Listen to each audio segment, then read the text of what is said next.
Hi friends, welcome to Infomist. జీవితంలో ఎప్పుడైనా ఇలా అనిపించిందా? మనకెందుకు ఇవి జరుగుతున్నాయి? నేను మంచి చేస్తే ఎందుకైనా చెడు జరుగుతోంది? లేదా చెడు చేసేవాళ్లకు ఎందుకు మంచే జరుగుతోంది? ఈ ప్రశ్నలకు సమాధానం ఒకటే: కర్మ. కానీ కర్మ అనేది దేవుని శిక్ష, లేదా దీని వెనుక ఏదైనా సైంటిఫిక్ సీక్రెట్ ఉందా?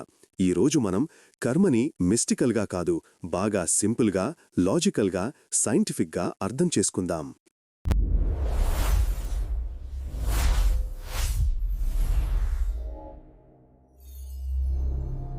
చాలామంది కర్మ అంటే మనం తప్పు చేస్తే దేవుడు మనల్ని శిక్షించడం అని అనుకుంటారు. కానీ అది తప్పు. కర్మ అనేది సంస్కృత పదం. దాని అర్థం సింపుల్గా యాక్షన్, పని. మీరు చేసే పనే కర్మ. దానికి వచ్చే రిజల్ట్ కర్మఫలం. దీన్ని మనం సైన్స్ పరంగా చూస్తే మనకు గుర్తొచ్చేది Newton third law. Newton third law ఏం చెబుతుంది? For every action there is an equal and opposite reaction. అంటే మీరు ఒక బంతిని గోడవైపు ఎంత ఫోర్స్తో విసురుతారో అంతే ఫోర్స్తో అది వెనక్కి వస్తుంది. కర్మ కూడా అంతే. మీరు విశ్వంలోకి, యూనివర్స్ ఏ ఎనర్జీని పంపిస్తారో అదే ఎనర్జీ మీ దగ్గరకు తిరిగి వస్తుంది. మీరు కోపాన్ని ఇస్తే కోపం తిరిగి వస్తుంది. ప్రేమని ఇస్తే ప్రేమ తిరిగి వస్తుంది.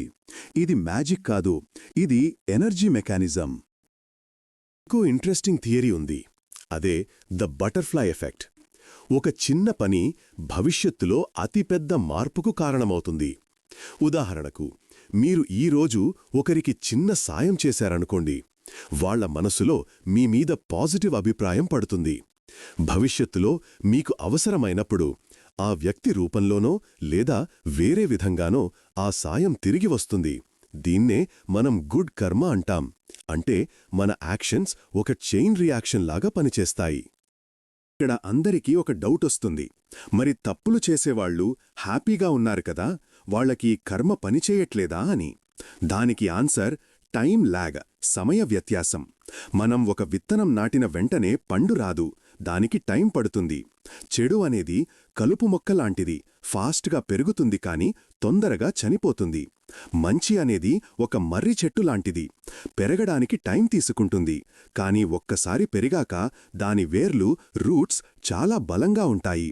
సో రిజల్ట్ లేట్ అవ్వొచ్చేమో కానీ రావడం మాత్రం పక్కా.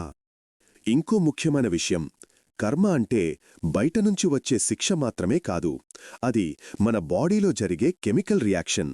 మీరు ఎప్పుడైతే అబద్ధం చెప్తారో లేదా మోసం చేస్తారో మీ బ్రెయిన్లో కార్టిసాల్ అనే స్ట్రెస్ హార్మోన్ రిలీజ్ అవుతుంది. అది మీ ప్రశాంతతను చంపేస్తుంది. అదే మీరు ఒకరికి సాయం చేసినప్పుడు మీ బ్రెయిన్లో డోపమీన్ మరియు ఆక్సిటోసిన్ రిలీజ్ అవుతాయి.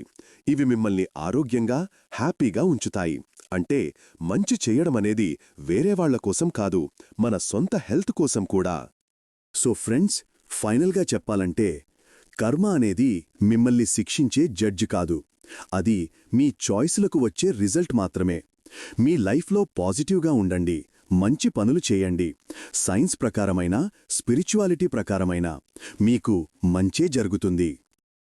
ఈ కాన్సెప్ట్ మీకు కొత్తగా అనిపించిందా? కర్మ గురించి మీరేమనుకుంటున్నారో కింద కామెంట్ చేయండి. ఇలాంటి డీప్ టాపిక్స్ ఇంకా కావాలంటే వీడియోని లైక్ చేసి మన ఇన్ఫోమిస్ట్ ఛానల్ని సబ్స్క్రైబ్ చేసుకోండి. మరో ఇంట్రెస్టింగ్ వీడియోతో మళ్ళీ కలుద్దాం. Signing off.